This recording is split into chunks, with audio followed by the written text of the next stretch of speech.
609 का जो कोर्स है that will comprises of role of hormone in animal production. ठीक है, यस सर, एनिमल के यस सर। प्रोडक्शन में जिन जिन हार्मोन का रोल है इसको हम लोग बारी बारी से देखेंगे। ठीक है, तो ये अच्छा, मतलब बहुत सारे हार्मोन आएंगे, बहुत सारे नहीं, मतलब जो फिजिकल बायो रेगुलेशन से रिलेटेड है। ठीक है, तो इसमें बेसिकली क्या है, जो हार्मोन है that will play an important role in growth rate and feed conversion efficiency, जो बायोएनर्जेटिक्स लास्ट क्लास में बता रहे हैं। ठीक है, तो हार्मोन की जो अवेलेबिलिटी होती है आइदर नेचुरल हो या synthetic, it is very much required because it will induce or increase the production as well as the uh, conversion of energy from the feed what the animal is taking। ठीक है, तो basic इसमें जो है yes overview sir. ये चीज है। तो जो हार्मोन की जो मतलब एक्टिव सब्सटेंस में the use of hormonally active substance in animal production rose possibly residues in edible tissues might endanger consumers. कहने का मतलब है कि जो हार्मोन की तो रिक्वायरमेंट है, नो डाउट, लेकिन अगर जरूरत से ज्यादा हार्मोन आ रही है, ठीक है, तो उसकी कहीं ना कहीं मतलब जो एक्टिव सब्सटेंस होती है वो रेसिड्यू में रह जाती है। मतलब जो प्रोडक्टिव आइटम्स है, प्रोडक्टिव थिंग है, उसमें उसकी कहीं ना कहीं रह जाती है रेसिड्यू। तो ये हालांकि है एक तरह से डेंजरस है, खतरनाक है, बिकॉज इसकी हमें रिक्वायरमेंट नहीं है, हमें सिर्फ दूध की रिक्वायरमेंट है। अगर दूध के अंदर कोई हार्मोन अगर आ जाता है तो फिर वो क्लैश कर देगा। लेकिन क्या होता है हार्मोन की जो माने ये अपनी एक बेसिक धारणा है ना, जैसे था ना पहले यस सर। ऑक्सीटोसिन देते थे हम लोग, तो हुआ कि नहीं ऑक्सीटोसिन जो जिस गाय या भैंस में ऑक्सीटोसिन की सुई पड़ती है उसकी दूध नहीं लेनी है। तो एक हद तक सोचना ठीक था, लेकिन क्योंकि हर एक हार्मोन की जो हाफ शेल्फ लाइफ होती है वो बहुत थोड़ी होती है, कम होती है, इसीलिए वो ज्यादा मायने नहीं रखती है। थोड़ी देर के बाद वो फिर इनएक्टिव फॉर्म में आ जाएगी, तो नॉर्मल हो उससे कोई दिक्कत जाती है, नहीं यस है। सर। मतलब बिल्कुल जो कच्चा दूध है वो नहीं पीना चाहिए। ठीक, तो इसकी अभी तक वैसी कोई रिपोर्ट नहीं है। अब जैसे ग्रोथ हार्मोन की बात करते हैं, ठीक है, एक हार्मोन लिया तो उसकी इनडायरेक्ट और डायरेक्ट इफेक्ट क्या है। तो इनडायरेक्ट इफेक्ट अगर देखा जाए लीवर और अदर ऑर्गन्स में, तो इट विल क्रिएट, मतलब जो ग्रोथ हार्मोन है IGF-1। IGF one that is insulin like growth factor, ठीक है, इसमें ये कन्वर्ट करती है। यस और इसके साथ ये स्केलेटन मतलब बोन पे और मसल और एडिपोज टिश्यू में मतलब इसका रोल होता है, जिससे क्या होता है इसकी ग्रोथ होती है। ठीक है, अब यस सर। इसमें देख सकते हो कि जो growth promoting insulin like growth effect है muscle. That is antagonized by cortisol और एनाबॉलिक रेट। Cortisol anabolic. मतलब कॉन्ड्रोजेनेसिस होगी बोन्स में, प्रोटीन सिंथेसिस और सेल प्रोलिफरेशन होता है मसल और एडिपोज टिश्यू में। तो ये इसकी बेनिफिट्स हैं। ठीक है, लेकिन इसको कम करने के यस लिए सर। कोर्टिसोल या एनाबॉलिक, दो things are required. Like direct effect जो है वो फैट और कार्बोहाइड्रेट मेटाबॉलिज्म में आती है, एक तो लिपोलिसिस करती है और कार्बोहाइड्रेट में ब्लड शुगर को इंक्रीज ब्लड शुगर कराती है। बढ़ा। तो ये इफेक्ट जो है एंटागोनिस्टिक होती है इंसुलिन की, और सिनर्जिस्टिक होती है विथ कॉर्टिसोल, या कैटाबॉलिक कह सकते हो। तो देख सकते हो कि यस सर। सेम वही ग्रोथ हार्मोन है जिसकी अलग अलग जगह रिक्वायरमेंट है, लेकिन एक जगह जो स्केलेटन या बोन्स या मसल्स में जो इसकी एंटागोनिस्टिक हो रही है कॉर्टिसोल, लेकिन जो डायरेक्ट इफेक्ट हो रही है it is synergistic with the synergistic. Cortisol. ठीक है, तो एक ही चीज के यस सर। अलग अलग जगह पे मायने बदल जाते हैं, उनका काम का तरीका या फिर उसके जो सपोर्टिव होते हैं वो चेंज हो जाते हैं। ठीक है, यस सर। अब एंडोजिनस ओरिजिन के हार्मोन की बात करें तो बेसिकली इसमें स्टेरॉइड 6 हार्मोन्स होते हैं, एस्ट्राडाइल 17 बीटा, टेस्टोस्टेरोन और प्रोजेस्टेरोन। ठीक है, तो ये जो दो है एस्ट्राडाइल और testosterone they are free form, मतलब फ्री फॉर्म में यूज होते हैं। और जो तीसरा है और एज ईस्टर भी होती है। ठीक है, तो स्टेरिफिकेशन जो होती है जनरली प्रोलॉन्ग होती है इसकी हाफ लाइफ, इसलिए हम लोग इसको ईस्टर फॉर्म में यूज करते हैं। ये वो धीरे धीरे आती है। और the natural hormones having low viability when administered orally. So owing to rapid conjugation and metabolic transformation, जो भी हम मतलब बाहर से देते हैं एक्सोजेनसली that will administered by subcutaneous implantation. ठीक है, वही उसको कहीं ईयर और ड्यूलेप में, ये कल भी बताया था, है ना, ईयर या ड्यूलेप में इसको हम लोग इम्प्लांट कर देते हैं और वहां से टाइम टू टाइम धीरे धीरे वो ब्लड सर्कुलेशन में, मतलब सबक्यूटेनियसली निकलती है और ब्लड सर्कुलेशन में जाके एक्ट करती है। ठीक है, मोड ऑफ एप्लीकेशन की अगर बात की जाए तो ज्यादातर प्रिपरेशन जो होते हैं वो एज ए इम्प्लांट ही दिए जाते हैं एक्सोजेनसली। ठीक है, और उसकी इफेक्ट जो है 80 से 100 days, yes 80 sir. To 100 days तक होती है, और वो डिपेंड 100 करती है टाइम एनिमल की एज पर, उसके वेट पर, एज। किस समय इम्प्लांट किया गया, और either the animals slaughtered at the end of first period, और मतलब उसको मार देना स्लॉटर। है या फिर उसको लंबे टाइम तक रखना है। ठीक है, इस पे भी डिपेंड करता है कि किस टाइप का और कितना। ठीक है, क्वांटिटी और वॉल्यूम क्या देना है। हालांकि देखो एक चीज दिया है कि most type of implants in use are not removable, मतलब एक बार उसको इम्प्लांट कर दिया, दे दिया, तो फिर वो रिमूव नहीं किया जा सकता, है ना, that will persist for a long term, yes minimum sir. you can say in between 80 to 100 days. So implantation is subcutaneous, usually at the base of the ear, thus eliminating the risk that residues of the implantation site will be present in edible tissue. अगर उसे हमें sacrifice नहीं करनी है, slaughter नहीं करनी है मैंने खाने होने के लिए, तब तो कोई दिक्कत नहीं है।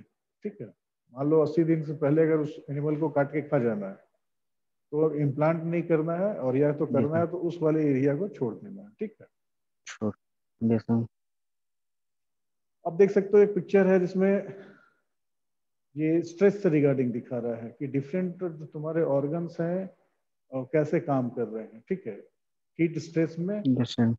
एक तो ब्लू जा रही है और एक रेड जा रही है। ठीक है, मतलब यस ये सर। नॉर्मल हो गई और ये ज्यादा हो गई। ठीक है, तो मतलब एक तरह से को जब हीट स्ट्रेस मतलब अपने थर्मो न्यूट्रल जोन से जैसे ही कम हो या ज्यादा हो, दोनों में इफेक्ट होती है। हम यहाँ ज्यादा की बात कर रहे हैं, तो जब गर्मी की इफेक्ट बढ़ेगी तो क्या होगी, सीआरएच, कोर्टिकोस्टेरॉइड रिलीजिंग हार्मोन, और एड्रेनोकोर्टिकोट्रोपिक टॉपिक हार्मोन जो है, ठीक है, टॉपिक सीआरएच और हार्मोन। एसीटीएस दोनों इंक्रीज करेगी हीट स्ट्रेस के साथ। फॉलिकुलर हार्मोन्स, ल्यूटिनाइजिंग हार्मोन या फिर जीएनआरएच है, दैट विल डिक्रीज। ये डिक्रीज करेगी मतलब सीधा यहाँ देख सकते हो एस्ट्राडॉयल डिक्रीज कर रही है ना, रिप्रोडक्टिव एस्ट्राडोलिन। सिस्टम में डिक्रीज हो रही है। Yes sir. फॉलिकुलर डोमिनेंस कम होगी, इस्ट्रस एक्सप्रेशन कम होगी, oocyte स्ट्रेस। क्वालिटी और इवन फर्टिलिटी भी डाउन जाएगी। ठीक है, हीट स्ट्रेस पे। लेकिन जब हीट स्ट्रेस बढ़ रही है तो क्या हो रहा है, रिस्पायरेशन रेट बढ़ रहा है ना, फीड इनटेक कम हो जा रहा है। अगेन तुम जब देख रहे हो यस किडनी सर। और लीवर में तो क्या हो रही है, ग्लूकोकॉर्टिकोइड्स, कैटेकोलामाइंस और कोर्टिसोल दैट विल इंक्रीज। कहने का सेंस है हीट स्ट्रेस के साथ इन चीजों की सिनर्जिस्टिक इफेक्ट है। ठीक है, और मतलब ये कोर्टिकोस्टेरॉइड्स जितने हैं कोर्टिसोल्स यस बढ़ सर। जाएंगे, रेस्पिरेटरी रेट बढ़ जाएंगे, लेकिन उसके बाद जितनी है वो सारी कम हो जाएगी। ये नेगेटिव एनर्जी बैलेंस दिखा रहा है, मतलब एंटागोनिस्ट। Antagonist story. कहने का मतलब है कि जो एनर्जी बैलेंस है दैट विल नेगेटिव। क्यों? क्योंकि हीट स्ट्रेस बढ़ने के साथ सबसे पहले तो फीड इंटेक कम कर देगी, खाना छोड़ेगा तो वैसे ही जो उसकी बैलेंस है एनर्जी की यस वो सर। दैट विल निगेटिव में जाने लगेगी। क्योंकि ये जो हम लोग किसी भी एनिमल को रियर करते हैं आइदर टू गेट प्रोडक्शन और रिप्रोडक्शन, तो रिप्रोडक्शन तो यहाँ गिर गई, है ना, रिप्रोडक्शन गिर गई, रिप्रोडक्शन के साथ यस साथ सर। प्रोडक्शन भी यस चली गई, सर। बढ़ेगी क्या, तो कोर्टिसोल बढ़ेगी सर, है ना, मतलब जितने स्टेरॉइड्स हैं वो यस बढ़ सर। रहे हैं, है ना, तो जस्ट अपोजिट जाएगी।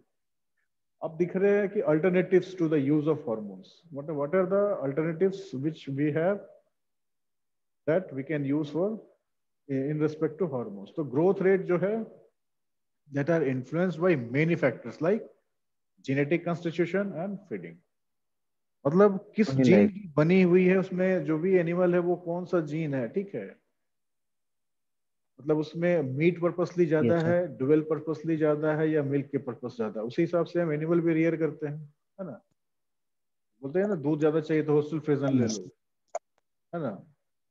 बकरी के केस में अगर मीट ज्यादा है यस तो सर। भैया ब्लैक बंगाल यस सर। पालो, तो that is due to the selection of their feeding and genetic constitution, किस टाइप के जीन्स उसमें है जो कि ज्यादा एक्टिव है। तो वो, तो अब अल्टरनेटिव की जब हम बात करते हैं तो हम कहते हैं आइदर हम या तो जीन में चेंज कर दें या उसके फीड हैबिट में कुछ चेंज कर दें, तो that will tend to have an alternative for the animal production और रिप्रोडक्शन।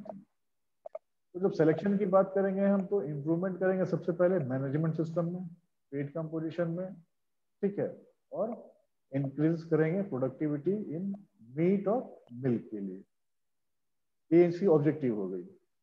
तो in addition to use of hormones, hormones के साथ साथ हम बहुत सारे चीज भी और यूज कर सकते हैं that will increase the productivity, like breeding programme. मतलब किस पर्पसली हमें एनिमल Yes, sir. की रिक्वायरमेंट है, उसके हिसाब से हम उस टाइप का एनिमल या उस टाइप की ब्रीड रखेंगे, ठीक है। रेगुलेशन ऑफ रूमेन फर्मेंटेशन, मतलब कि रूमेन की जो फर्मेंटेशन हो रही है उसमें कम से कम हीट डेवलप हो, ठीक है, इस टाइप के हम उसको मतलब फीड ऑफ करेंगे, ठीक है। ऑप्टिमाइज करेंगे balance between the Yes, sir. Direct and indirect feeding. समझ गए, डायरेक्ट इनडायरेक्ट पहले भी पिक्चर में दिखाया था, है ना? तो उस चीज पर कंट्रोल करना Yes, sir. जरूरी है। तो उसको हम मैनेजरियल एस्पेक्ट से ठीक कर सकते हैं, ठीक है। तो ब्रीडिंग प्रोग्राम में क्या करते हैं, सिस्टमिक सर्कुलेशन सिलेक्शन जो है वो हाई क्वालिटी की लेते हैं, ठीक है, with an increase in the number of offspring, ज्यादा से ज्यादा बच्चे उसके हों, है ना, और हाई क्वालिटी के सायर्स हों। अब ये क्या होगा, इससे फायदा क्या होगा कि जो फीमेल होगी वो बढ़िया होगी। दूसरी, इसको हम चेंज कर सकते हैं एम्ब्रॉय ट्रांसफर के थ्रू, मतलब एम्ब्रॉय ट्रांसफर टेक्नोलॉजी जो है इसके थ्रू हम क्या कर सकते हैं कि स्पेसिफिक, मान लो कि हमें अगर ज्यादा से ज्यादा मेल चाहिए तो हम मेल पे सेक्स ऑर्टेड सीमेन के थ्रू अगर एम्ब्रॉय ट्रांसफर करते हैं तो जो भी एनिमल चाहिए हमें उसको रख सकते हैं। मान लो कि मेरे पास क्या है, सिर्फ देसी गाय है, ठीक है, और हमें चाहिए विदेशी गाय, तो हम क्या करेंगे, जो विदेशी गाय है उनके एम्ब्रॉयो को लेके देसी गाय में ट्रांसफर कर देंगे, ठीक है, सही समय पे जिस Yes, sir. स्टेज पे उठाया था Yes, उसी sir. स्टेज में इसमें हम ट्रांसप्लांट कर देंगे, तो जो बच्चे होंगे दैट विल, क्योंकि एम्ब्रॉयस किसी और के हैं, विदेशी. विदेशी वाले बच्चे आएंगे, ठीक है। हमें अगर जैसे अभी का Yes, चल रहा है कि नहीं, we have to provoke for the indigenous cattle, तो हम क्या कर रहे हैं, जो इंडिजिनस कैटल के एम्ब्रॉयज हैं उनको जो होस्टल फ्रिजन या फिर कच्चे जो पर भी डाल. क्रॉसब्रेड्स हैं उनमें डाल दे रहे हैं, ठीक है, इम्प्लांट कर दे रहे हैं। तो टाइम पे क्या होगा, जो बच्चे आएंगे दैट विल बी इंडिजिनस, तो उससे हम लोग मतलब जैसे चाहे इसको मैनिपुलेट कर सकते हैं, ठीक है। लेकिन स्टेब्लिशमेंट जो होती है ब्रीडिंग प्रोग्राम की, दैट विल हैव टू काफी प्लान किया होता है, ठीक है, और उसको एग्जीक्यूशन करने के लिए एक सिस्टम चाहिए, बिल्कुल ऐसा नहीं कि बस बोल दिया और कैसे भी कहीं हो गया, नहीं, इसके लिए बहुत सारे इंस्ट्रूमेंट्स इक्विपमेंट्स चाहिए होते हैं, तो उसको भी ध्यान में रखते हुए ये चीज करनी पड़ेगी। दूसरी है रेगुलेशन ऑफ रूमेन फर्मेंटेशन, तो माइक्रोबियल सिस्टम सबसे इंपॉर्टेंट होती है ना, जो प्रोटोजोआज और बैक्टीरियाज होते हैं प्रेजेंट इन द रूमेन, उन पे ज्यादा फोकस हमें करना होता है, क्योंकि जिस तरह के फीड एनिमल लेती है उसके हिसाब से ही माइक्रोब्स का प्रोडक्शन मतलब डेवलपमेंट. इंक्रीज होती है, ठीक है। तो उसको हमें Yes, sir. बैलेंस रखना है, और मतलब एक्सटेंसिवली काम करनी पड़ेगी कि कार्बोहाइड्रेट और प्रोटीन जो है वो टूटे तो मतलब उससे कम, मतलब it will represent loss of much energy, मतलब कार्बोहाइड्रेट और प्रोटीन जब टूटती है तो एनर्जी की जो रिक्वायरमेंट होती है उसको तोड़ने के लिए वो ज्यादा होती है, तो उस तरह का फीड उसको हम कम दें, ठीक है। ये चीजें कोशिश करनी होगी, then we can have any manipulation under the rumen fermentation system. तो इसके लिए भी काफी रिसर्च चल रहे हैं, और फीड कन्वर्शन एफिशिएंसी को भी चेक करने के लिए ये चीजें चल रही है। अब बात करें optimisation of the balance between the indirect and direct feeding of the ruminant organism. तो जब डायरेक्ट और indirect feed of the ruminant organism की बात करते हैं तो उसमें होती है feeding a ruminant mean feeding the rumen microbes, मतलब जो भी खाना हम उस एनिमल को दे रहे हैं, मतलब उस एनिमल को नहीं, उसके माइक्रोब्स जो उसके रूमेन में प्रेजेंट है, माइक्रोब्स, बैक्टीरिया, प्रोटोजोआ, उनको दे रहे हैं। तो हमें इस चीज पर ध्यान देना जरूरी है, because this is indirect feeding and expensive in energy. अगर हमें एनर्जी की मतलब कम एनर्जी में हम ज्यादा प्रोडक्शन चाहिए, तो उसके हिसाब से वो चीज फीडिंग जो है उसको प्लान करना होगा। Post ruminal part of the digestive tract, मतलब जो इंटेस्टाइन पार्ट हो गया, ठीक है, उसमें यस किस सर। तरह के एंजाइम्स जरूरी हैं सेल्यूलोज के लिए, क्योंकि मोस्टली पार्ट जो होती है फीड की, that will break into the rumen, ठीक है। लेकिन बहुत यस सारे सर। जो अनवांटेड होते हैं, जैसे बोलते हैं ना ग्रीन फॉडर बेस्ड होती है ना, प्रोडक्शन के लिए, यस लेकिन वो ऐसा यस नहीं सर। है। हम सूखे से भी, है ना, मतलब ग्रीन की जगह अगर ड्राई फॉडर है उससे भी काम ले सकते हैं, लेकिन ड्राई फॉडर में क्या होती है, उसमें सेल्यूलोज की मात्रा बहुत ज्यादा होती है, और एनिमल्स में सेल्यूलाइटिक बैक्टीरिया होती है, वो कंपेरेटिवली थोड़ी कम होती है। दूसरी है रुमेन में उतनी ये ब्रेकडाउन नहीं होती है, लेकिन ये ब्रेकडाउन जाके होती है लार्ज इंटेस्टाइन में, ठीक है। तो यस सर। मतलब इस टाइप का हमें मैनिपुलेशन करना है एनिमल्स में माइक्रोब्स की, कि सेल्यूलोज को ज्यादा से ज्यादा यूटिलाइज कर सके, क्योंकि एनर्जी उसमें कम लगेगी और प्रोडक्शन उससे ज्यादा होगा, हमारी बहुत सारी चीजें भी बचेंगी, है ना। राशन जो है, जो अनवांटेड अनयूज चीज है, वो उसको खा के भी हम एनिमल से प्रोडक्शन ले सकते हैं, तो इस पे हमें ज्यादा ध्यान देनी होगी। So the rumen microbes are necessary for the utilization of cellulose, which globally represents an enormous source of energy. ठीक है। यस लेकिन सर। हम क्या देते हैं, ग्रीन फॉडर देते हैं, तो क्या दे देंगे, वो मकई दे देंगे, है ना। तो इनको ना यस देके सर। ऐसी चीजें देनी है जो सूखी हो, जिसकी यूटिलाइजेशन कम है, लेकिन उसमें एनर्जी सोर्स बहुत है, बस उसको ब्रेक डाउन करने के लिए प्रॉपर माइक्रोब्स की जरूरत है, तो हम उस पर काम करें। To sustain an adequate microbial population in the rumen, it enables nutrients to bypass the rumen, will increase the utilization of feed. तो कहते हैं ना bypass feeding, yes bypass sir. feeding यही है, मतलब कि ऐसा फीड जो रुमेन में, रुमेन को बाईपास कर जाए, सीधा इंटेस्टाइन में जाए और वहां उसकी यूटिलिटी हो। तो रुमेन में अगर कम होती है, तो इससे सबसे अच्छा फायदा पता है क्या है? एक जो अपना देश इसलिए भी बदनाम है, क्योंकि हमारे यहाँ कैटल की पॉपुलेशन बहुत ज्यादा है, और कहा जाता है कि जो ग्लोबल वार्मिंग हो रही है उसके लिए एनिमल्स, स्पेशली कैटल भी रिस्पॉन्सिबल है, ठीक है। बिकॉज जो मीथेन है वो भी as a end global product warming. निकलती है, ठीक है। Yes sir.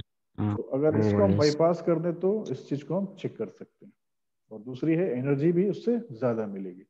तो वैसा फूड सप्लाई करना है जो कि वुमेन को बाईपास करे और उसको प्रॉपर यूटिलाइज कर सके। तो increase women bypass of nutrients can be brought about by several means. जैसे अगर हम फॉर्मल्डिहाइड या हीट ट्रीटमेंट करते हैं प्रोटीन रिच फीड्स की, तो उससे भी we can have the rumen bypass feed. तो method on aiming more at specific substances that may be rate limiting for production of certain amino acids.